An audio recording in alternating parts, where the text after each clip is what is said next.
Pernah nggak sih, lagi momen krusial, lagi semangat-semangatnya sama pasangan, tiba-tiba senjata malah mogok? Atau mungkin kerasnya nggak maksimal, kayak pisang yang kelamaan di luar?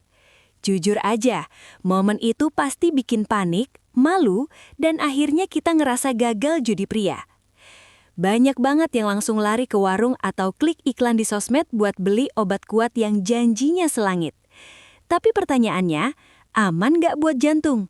Atau malah bikin kita lewat beneran? Hari ini, saya akan bongkar rahasia medis tentang apa sebenarnya obat ereksi terbaik yang aman supaya performa balik lagi tanpa harus mengorbankan nyawa. Halo Sobat Sehat, senang banget bisa ngobrol lagi sama kalian. Sebelum kita bahas lebih dalam, saya pengen absen dulu nih. Coba tulis di kolom komentar, sekarang kalian di usia berapa? Dan jujur aja, pernah nggak ngerasa performa menurun di ranjang? Apakah karena faktor capek kerja, atau memang sudah mulai terasa sejak usia masuk 40-an?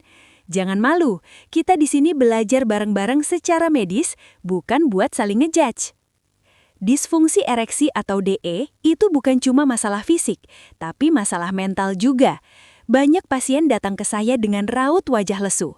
Masalahnya klasik, ereksi nggak keras alias lembek, sulit mempertahankan ereksi sampai selesai, atau yang paling parah, sama sekali nggak ada respon meskipun sudah ada rangsangan.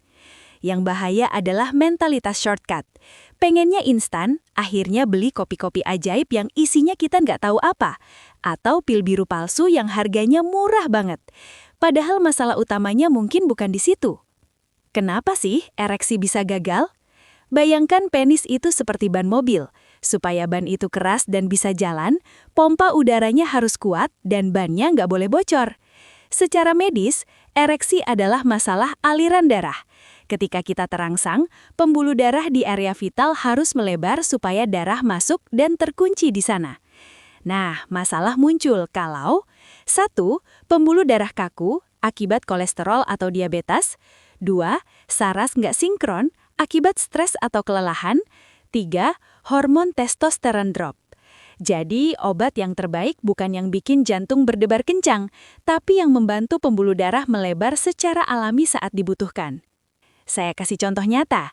Ada pasien saya, sebut saja Mas Budi, usia 38 tahun. Dia kerja di kantoran, stres tinggi, kurang tidur, dan hobi merokok. Suatu malam, dia coba obat kuat sembarangan karena merasa loyo. Efeknya, ereksinya mengang lama, tapi jantungnya deg-degan parah. Pandangan jadi biru, dan dia pusing luar biasa. Dia hampir pingsan di depan istrinya. Setelah diperiksa, ternyata Mas Budi ini punya gejala darah tinggi. Obat yang dia minum sembarangan itu memaksa jantung kerja keras. Akhirnya saya edukasi, kita perbaiki pola hidupnya, dan saya berikan resep dosis rendah yang terkontrol. Hasilnya, sekarang dia lebih pede tanpa perlu takut serangan jantung. Terus, apa dok obat yang paling aman? Ingat, obat terbaik adalah yang sesuai dengan kondisi tubuh kamu. 1.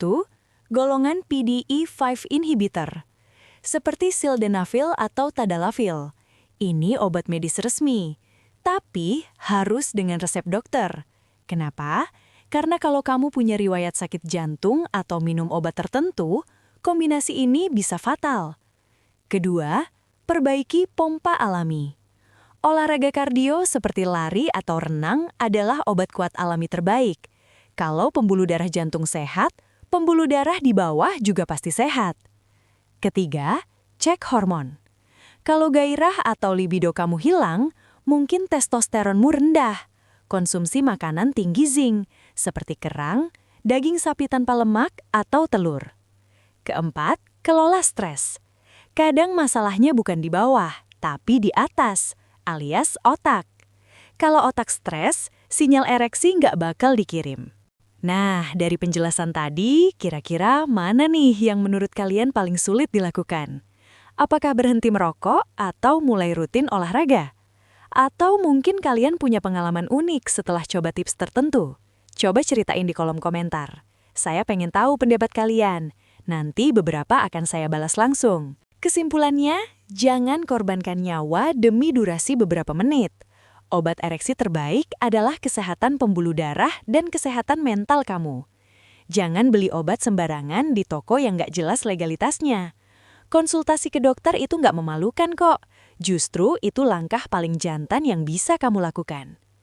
Kalau kamu merasa video ini bermanfaat, jangan lupa klik like, subscribe, dan nyalakan loncengnya.